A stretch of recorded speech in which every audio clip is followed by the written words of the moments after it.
Hello, everyone, and welcome into CrushTheStreet.com. I'm Kenneth Amaduri. Shockingly, in quotes, the Fed have cut rates and reversed its course on what they were doing. You know, with tightening their monetary policy, here we are. We thought it would never happen, right? You know, of course, I'm being facetious here. The Fed seems to be clueless in many aspects of the words. And, you know, with negative interest rates all around the world, it does seem to be a very unstable economic environment to different degrees. Gold is back up after the initial drop from the Fed rate cut. And we have a very exciting interview today. We're going to be speaking with Nicholas Green. He's a returning guest. He's a great friend of the show. And he's one of the most rational and economically sound minds we've ever come across. Truly, that I can say that without a shadow of a doubt. And we're going to be discussing these very unstable markets with somebody who can bring some sense to the situation.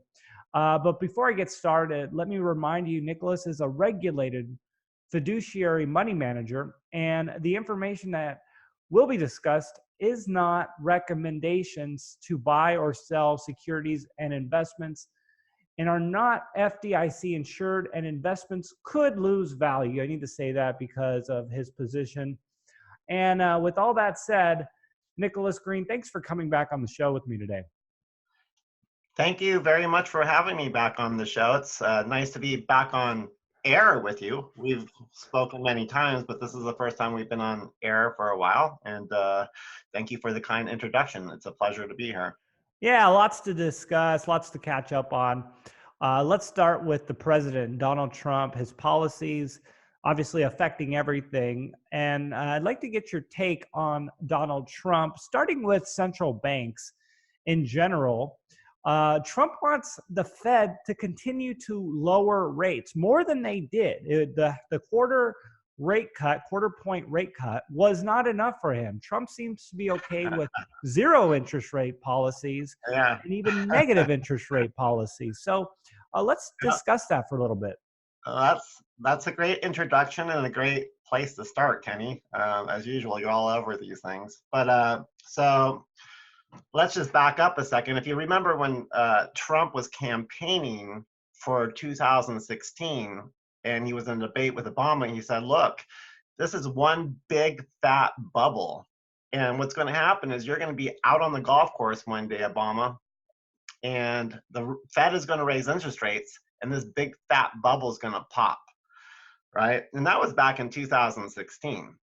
So interestingly, right, Obama probably was out on a golf course late last year. If you recall, the Fed started a tightening cycle between early 2018, and they kept jacking up interest rates going into the fall and winter of 2018.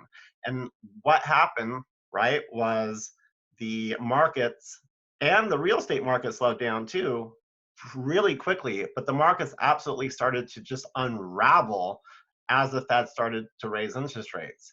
And so nobody knows more than Trump, essentially, that, yeah, the big fat bubble continues. But I think from a money manager's perspective, what makes this really interesting is Trump at this point just wants to push the envelope. He knows that the drunk is already on 12 shots of whiskey. We're in this Keynesian nightmare where the Fed has kept the cost of money so cheap for so long that the whole economy is basically structured around low interest rates. And you saw, you know, just mild interest rate increases created, you know, massive havoc at the end of last year.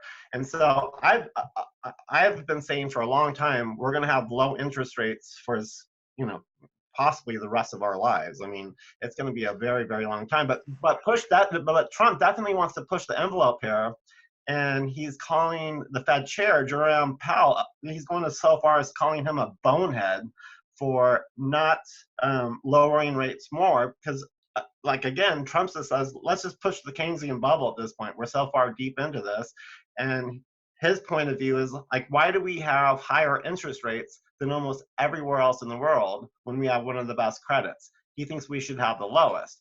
And he knows low interest rates just keeps goosing this Keynesian thing.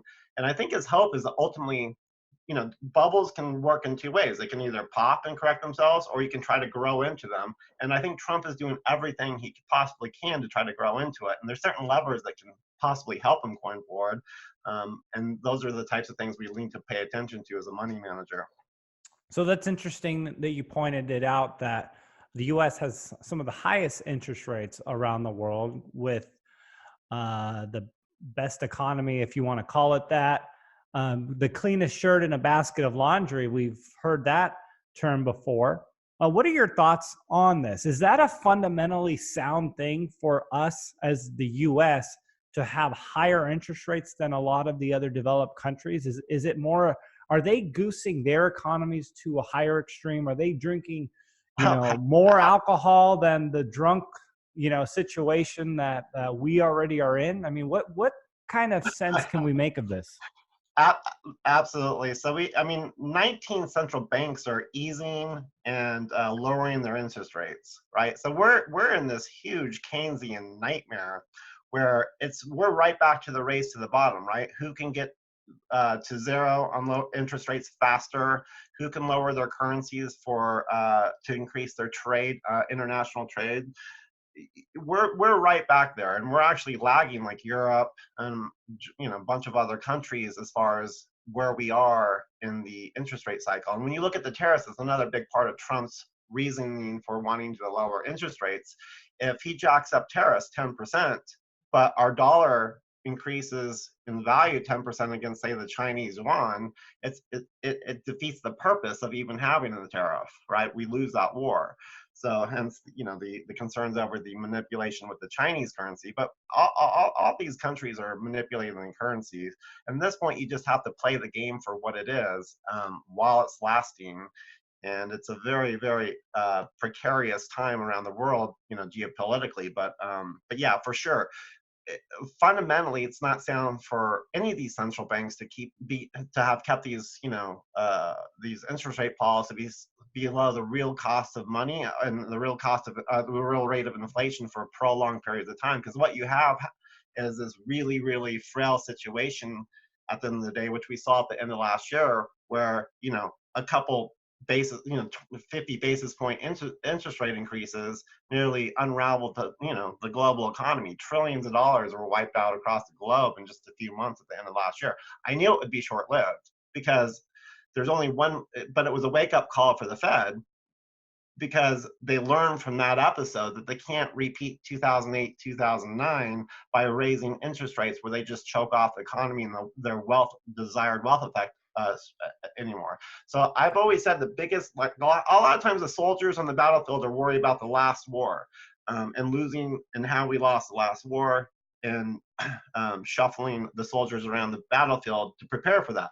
But I've always felt like the next war, the next big thing that could really trigger massive problems is just, since we can't raise interest rates and we can not normalize them for at least the next 15, 20 years, what happens if inflation does start to take hold? And it's inflation instead of deflation in the long run. I think that's the bigger threat here. And that's something that we need to keep an eye out, the lookout. But with the negative interest rates around the world, you have the 10-year 1.5%. You have inflation running at 2%. You have a negative real rate of return.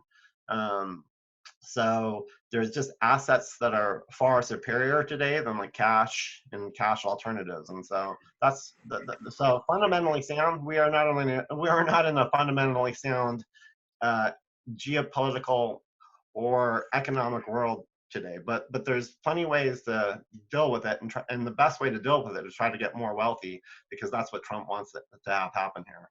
Yeah, no, I like that, and it's good advice. Just sticking in this vein for a bit longer here, has the Fed essentially metaphorically shot their wad? And do they have much more to give? I mean, obviously, we were in a much different situation in 2008, at 5.5 Fed funds rate, 5.5% for the Fed funds rate. And now we're much lower, 10 years into this economic expansion.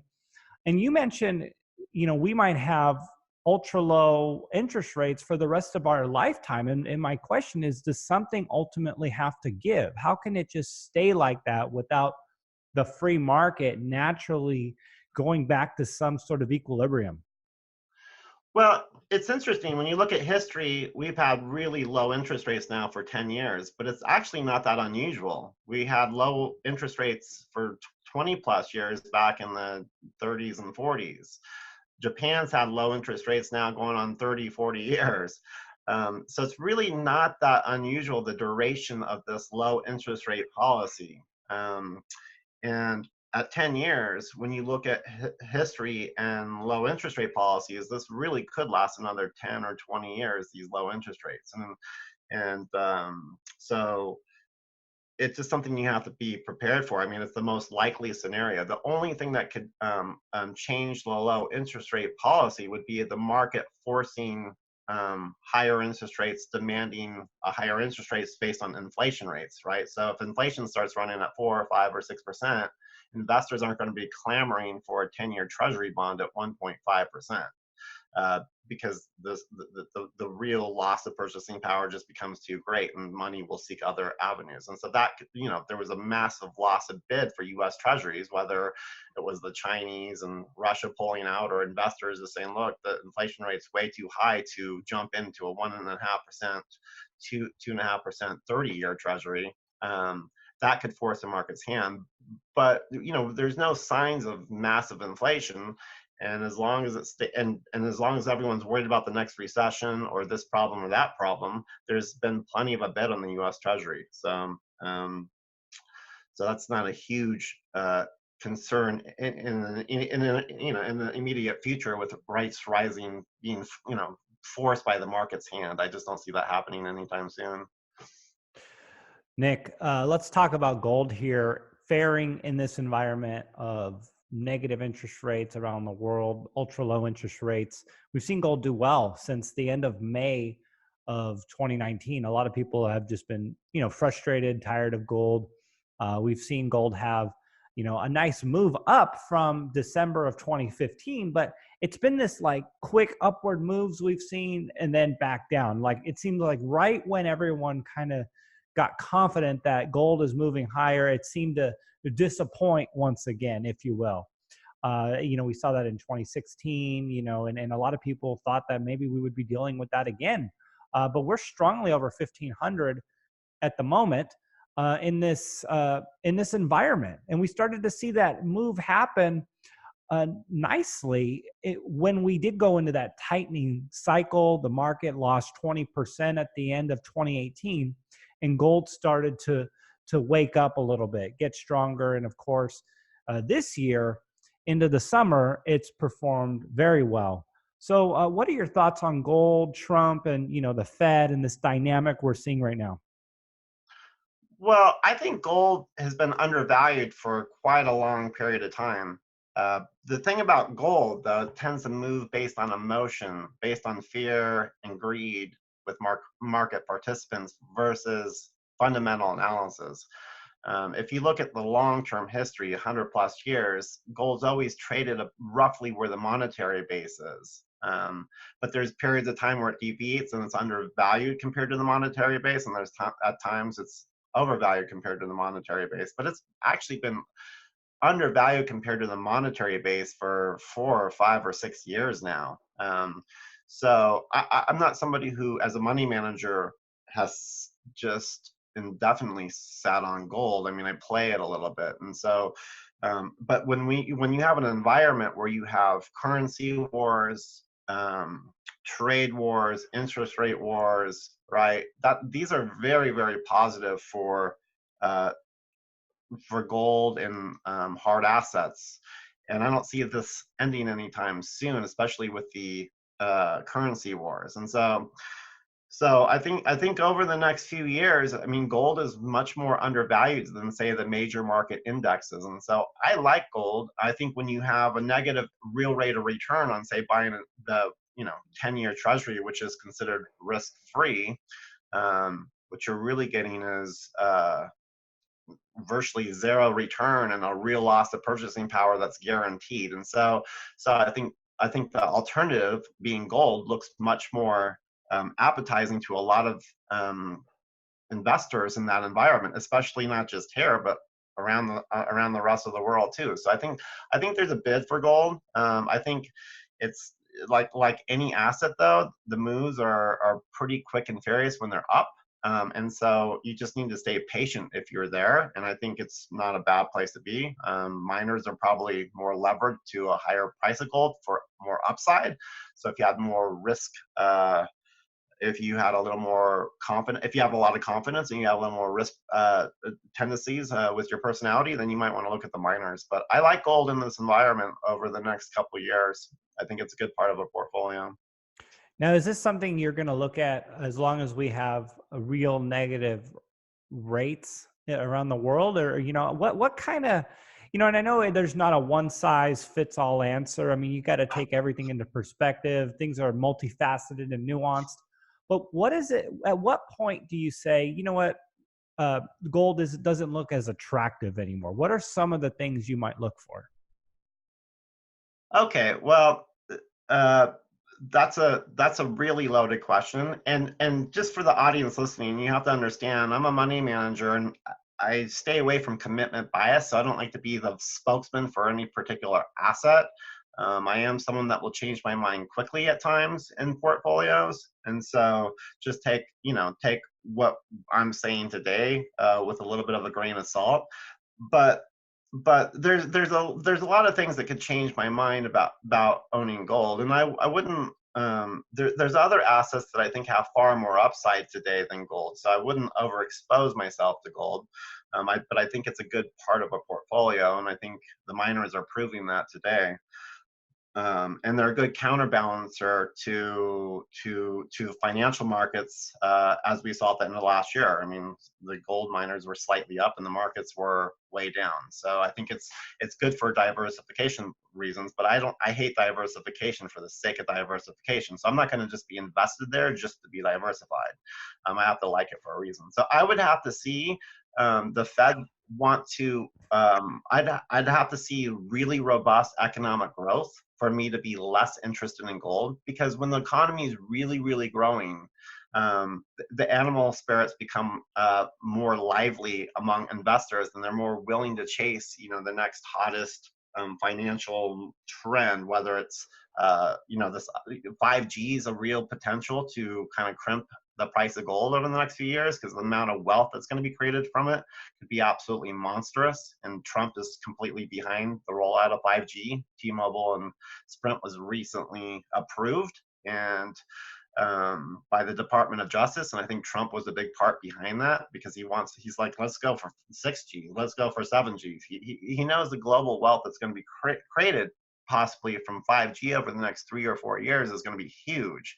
And so again, one way to deal with bubbles is to grow out of them. And there's some really cheap, great companies within the 5G upcoming revolution. So that's something that can crimp the price of gold if the animal spirits come alive and you all of a sudden have really, really good economic growth.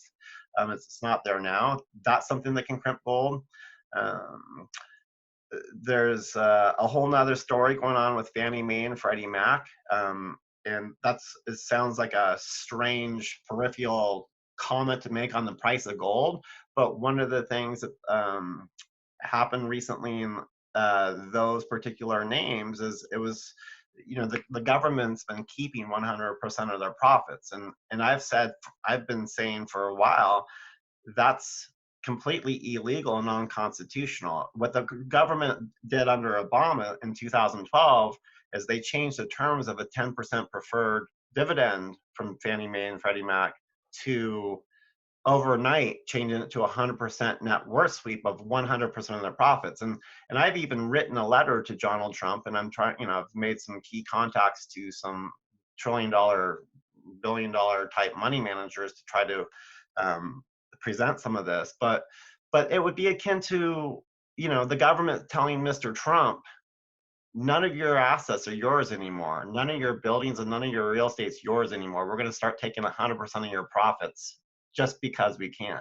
And that sets a really, really dangerous precedent in this country. I mean, we have a right to our private property. We have a right to corporate contract law. These are some of the things that have made America great.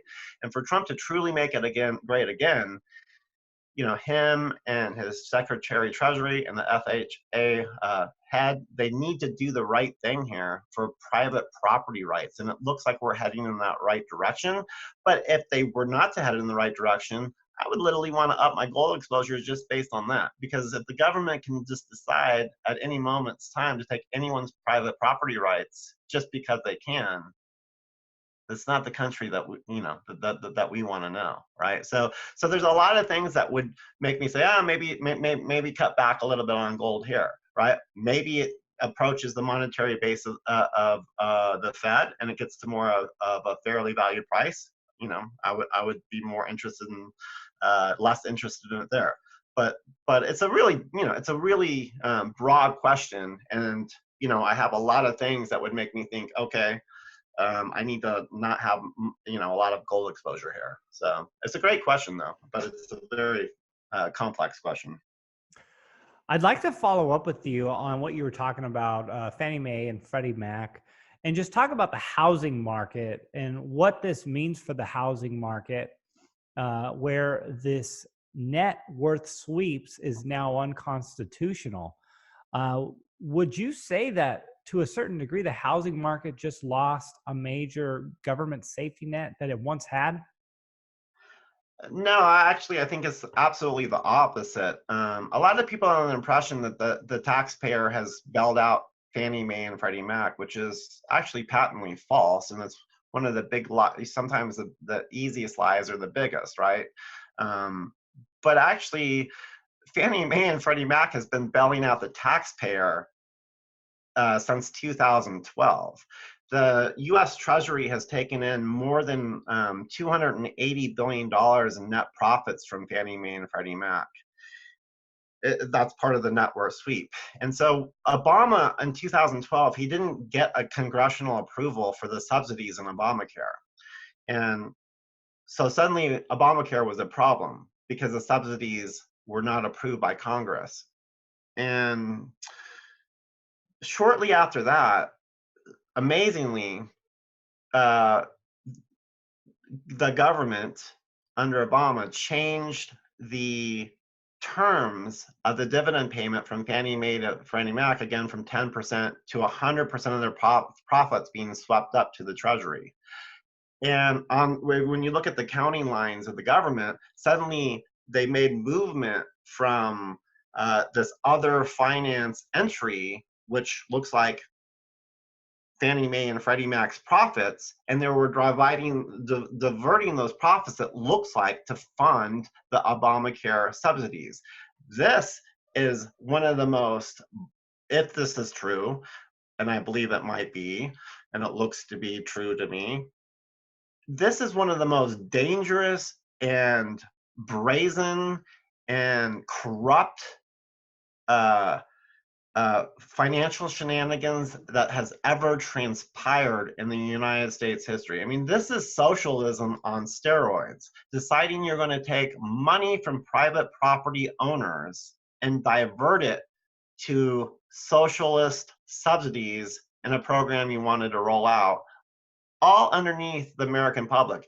And the reason why this can be done, because this is all very, very financial. And just generally speaking, when you start getting into accounting and balance sheets and income statements and statements of cash flow and the government accounting for how they do their own accounting, it gets very opaque. And most Americans, you know, just kind of, it's easy to disguise this stuff. It's easy to hide it because most people don't really see the economics behind what's happening. They just hear the sort of the headline news. And so, so what happened recently, just 2 weeks ago, this is a really, really important event for not just American history, but potentially investors in Fannie Mae and Freddie Mac to potentially make, you know, a killing, and rightfully they actually should.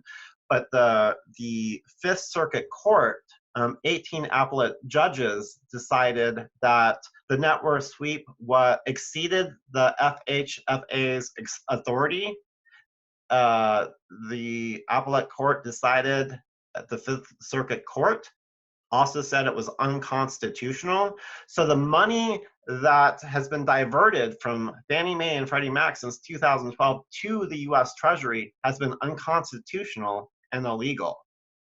So now the shareholders have the court system completely behind it.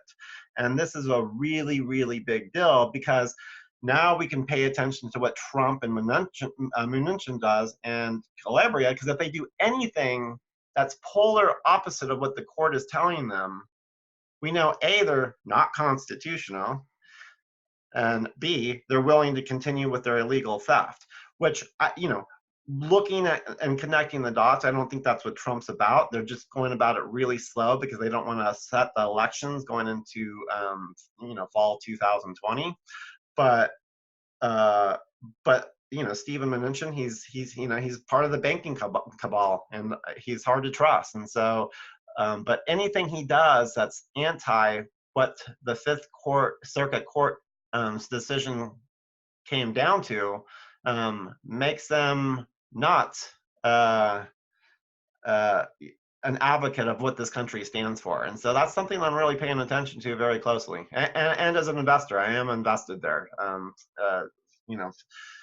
for full disclosure.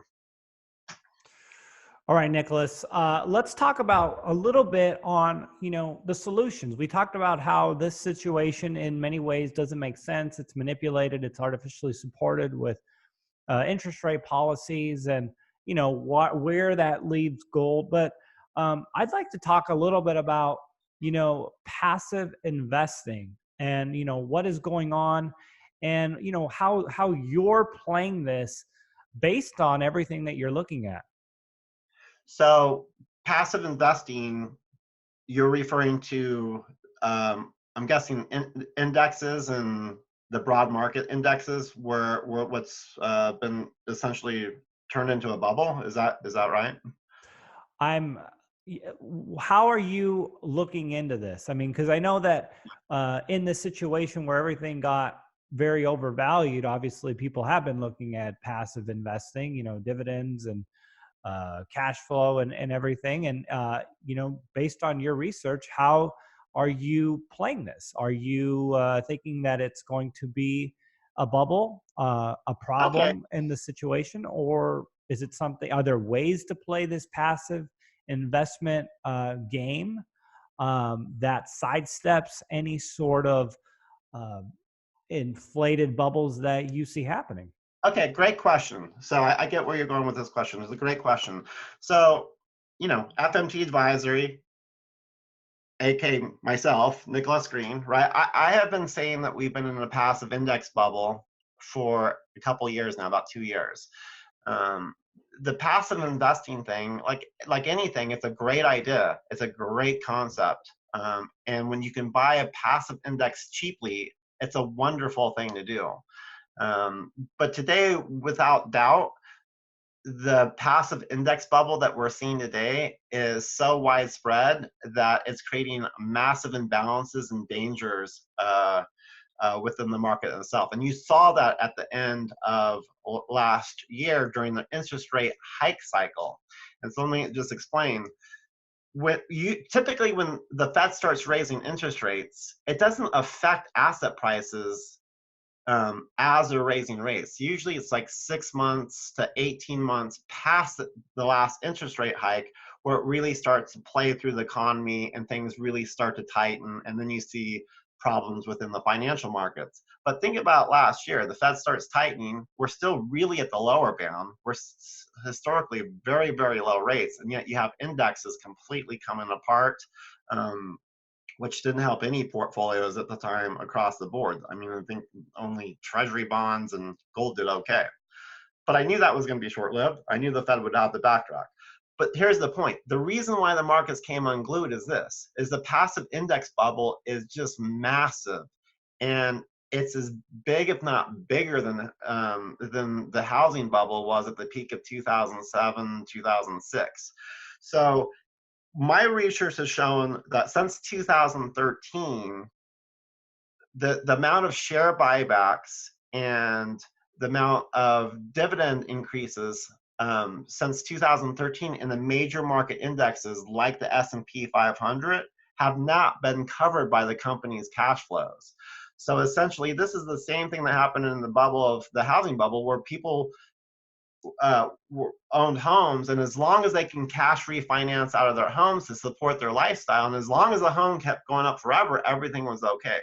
Well, here's the problem. When your cash flows with a business aren't supporting the dividend increases and the share buybacks you're doing, what happens is on the balance sheet, the debt starts to grow to preposterous levels. And so today, unlike the 2007, 2008 market, where it was mostly the consumer that held all the debt that was unsustainable, today a lot of companies out there, if you think about it, overall, since 2013, companies cannot afford the dividends and their dividend increases and their share buybacks without going to the debt markets and borrowing. So they're borrowing in the debt markets to sustain their dividends and to sustain their share repurchases. When you have hundreds of billions of dollars of companies across the board able to buy back their own stock, even if it's at elevated levels, and then you have passive index investors going into these indexes by the trillions, right? You create this enormous momentum type bubble situation, and it feels like, just like the housing bubble, like, hey, you just can never go wrong buying the index. Just buy the index. The worst that happens is it goes down 5 or 10%, and then it's just up and away from there. So don't worry about it. Just buy an index. It keeps going up forever. Well, buying an index at the right price is a great idea. Buying it in the middle of a bubble where we are now is a horrible idea. And so when you look at the way these indexes are structured, it's very much like the CDO market during the mortgage market. You know, most companies, like even large companies, really, the value that trades in a day is really about $150 million. Some of them a little more, some of them a little less. Smaller companies, the actual value that changes hands on the exchange on a daily basis is anywhere between only $1 and $5 million. But guess what? You have trillions of dollars linked to these same securities, trillions linked through all these different indexes. And so you have, for example, Fidelity came out with 2 indexes, and they're free. You can buy them free, pay no money. You can buy the ETFs. There's no management fee. There's no 12B1 fees, no fees whatsoever. They're totally free if you have a Fidelity account. To me, this was announced about a year ago, and to me, I'm like, this definitely is the epitome of the bubble that we're in, when you can buy a free index without even like 5 basis points being attached as a management fee. And so when you have trillions of dollars linked to securities that really trade a fraction of what these trillions represent, the door becomes very, very small when all of a sudden you have a rush of people that want to get out. And we know how people operate. The more that want to get out, the more it becomes a stampede. Well, it's such a small, thin market that it's just going to be too hard to get out of it, and it'll be just completely unruly. And this is one of the things I talked about, how this economy is completely structured around low interest rates. None of this would have been possible without these prolonged low interest rates that we've been under. And the Fed has proven my thesis: we cannot raise rates because we've got an entire economy structured around low rates. And this is just one big area that will cause complete devastation if they think they can ever normalize rates. I have ideas on how to deal with this, and but that might be a whole another discussion, and I've been speaking for quite a while here. Well, it's always a pleasure, Nicholas, to get your thoughts on the markets and what is going on. And again, going back to how I introduced you, you really are one of the most rational people that can analyze a very irrational market, which is a breath of fresh air. So if people want to learn more about you, FMT Advisory, and the things that you do and ways to get a hold of you, please let them know how they can do so and what they can expect to hear from you. Sure. They can just swing over to fmtadvisory.com. My contact information is at the top. There's an 800 number. There's a contact form. You can just send a contact form. I'd love to hear from you. But yeah, these are definitely interesting times. And it's a lot, to be honest, I'm having a lot of fun. On a day-to-day basis, there's so much happening that I've never been sort of more tuned in. But at the same time, I think there's going to be enormous wealth to be made. I mean, despite all the stuff I've talked about, writing the Trump platform of what he wants to, which is this going back to your initial question with Trump and how he seems to affect everything. If you ride what Trump wants, which is he wants 5G, he wants lower interest rates, he wants to, I think, write private property rights through Fannie Mae and Freddie Mac. If you play along with what Trump wants, and I think we're going to get a lot of it, I think there's going to be enormous wealth to be made. And so, while a lot of what I've talked about is scary, the way to go right now at this juncture anyways is to try to grow our wealth, and that's what's going to help us more than being afraid of the index bubble or this or that at this juncture. Again, I changed my mind relatively quickly, so in 3 or 4 or 5 months I might have a totally different story, and that's just one reason to join fmtadvisory.com, our email list, and check out our Facebook page. I post on that really regularly, just to stay in tune with what's going on. I mean, I tend to be more right than wrong, and that's a good thing in this business. A very good thing. Nicholas Green, everyone. Nicholas, thanks for coming on the show with us once again, and I hope to have you on in the very near future to discuss the way things are unfolding. Thank you so much for having me on air again, Kenny, and looking forward to hanging out soon again.